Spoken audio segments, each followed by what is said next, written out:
Assalamualaikum warahmatullahi wabarakatuh. Selamat siang pemirsa, perkenalkan nama saya Akmal Bagas Kuryawan. Saya pada kesempatan kali ini akan memaparkan materi tentang short term strategies, pengertian dan aplikasinya di kapal. Materi ini akan membahas bagaimana strategi jangka pendek diterapkan operasional, mulai dari perencanaan rute hingga manajemen kru di atas kapal. Oke, next. Short term strategies adalah rangkaian rencana dan tindakan yang dirancang untuk mencapai tujuan tertentu dalam waktu yang relatif singkat. Umumnya mulai dari beberapa hari hingga 1 bulan. Berbeda dengan long term strategies yang bersifat visional dan berjangka 3 hingga 10 tahun. Short term strategies bersifat taktis, operasional, dan langsung dapat dieksekusi. Oke, karakteristik utama meliputi berfokus pada tujuan yang spesifik dan terukur, memiliki tenggat waktu yang jelas, responsif terhadap perubahan kondisi, serta didukung oleh sumber daya yang tersedia saat ini. Di lingkungan kapal, strategi ini sangat relevan karena kondisi di laut seringkali berubah tiba-tiba, sehingga strategi jangka panjang harus bersifat reaktif dan adaptif terhadap cuaca, logistik, maupun keselamatan. Oke, next. Operasional kapal menuntut respon cepat dan keputusan taktis.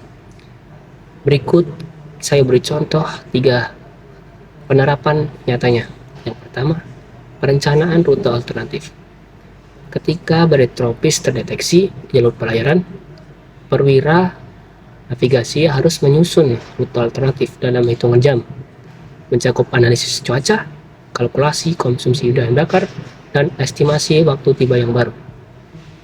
Kedua, pemeliharaan preventif mendesak.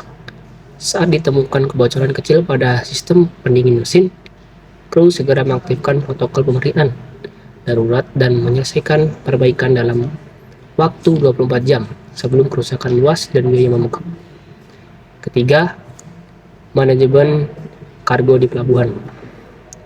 Perubahan jadwal bongkar yang mendadak menghasilkan tim operasional menyusun ulang prioritas kargo, distribusi, berat kapal, dan koordinasi dengan agen pelabuhan. Semua dalam waktu kurang dari 12 jam. Oke, next. Manfaat implementasinya.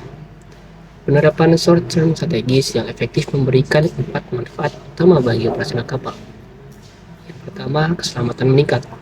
Respon cepat terhadap kondisi berbahaya seperti cuaca ekstrim atau kerusakan teknis langsung, mengurangi resiko kecelakaan dan melindungi keselamatan seluruh kru. Yang kedua yaitu efisiensi operasional. Perencanaan taktis yang matang meminimalkan waktu untuk tunggu di pelabuhan, mengoptimalkan konsumsi bahan bakar, dan menjaga ketepatan jadwal pelayaran. Lalu yang ketiga, pengendalian biaya. Intervensi dini pada masalah teknis maupun logistik mencegah eskalasi kerusakan yang berpotensi menimbulkan biaya jauh lebih besar. Koordinasi tim yang lebih baik, strategi yang terstruktur, mendorong komunikasi yang jelas antar divisi, navigasi, mesin, dan dek, sehingga seluruh kru dapat bekerja secara strategis. Oke, next. Tentu tantangan dan yang kita laksanakan terkait dengan materi tersebut tidak selalu mudah. Ada 3 tantangan utama yang dihadapi. Keterbatasan sumber daya.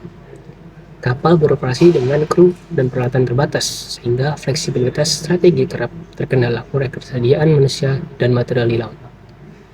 Kondisi lingkungan yang tidak terjaga atau tidak terduga, cuaca ekstrim, perubahan regulasi pelabuhan, atau gangguan rantai pasok bisa mengagalkan rencana yang sudah disusun dengan matang. Komunikasi terbatas. Komunikasi satelit yang tidak stabil di tengah laut dan dapat menghambat koordinasi dengan kantor pusat pengambilan keputusan mendesak. Sebagai penutup, dapat disimpulkan bahwa short term strategis adalah tulang punggung operasional kapal yang efektif. Kemampuan merencanakan, beradaptasi, dan mengeksekusi tindakan taktis secara cepat merupakan tantangan tersebut pada dasar dapat diatasi melalui pelatihan yang terstruktur, dan protokol yang mantap. Investasi dalam pelatihan ini dapat menghasilkan peningkatan kinerja yang signifikan dan berkelanjutan. Demikian pemaparan saya. Terima kasih. Wassalamualaikum warahmatullahi wabarakatuh.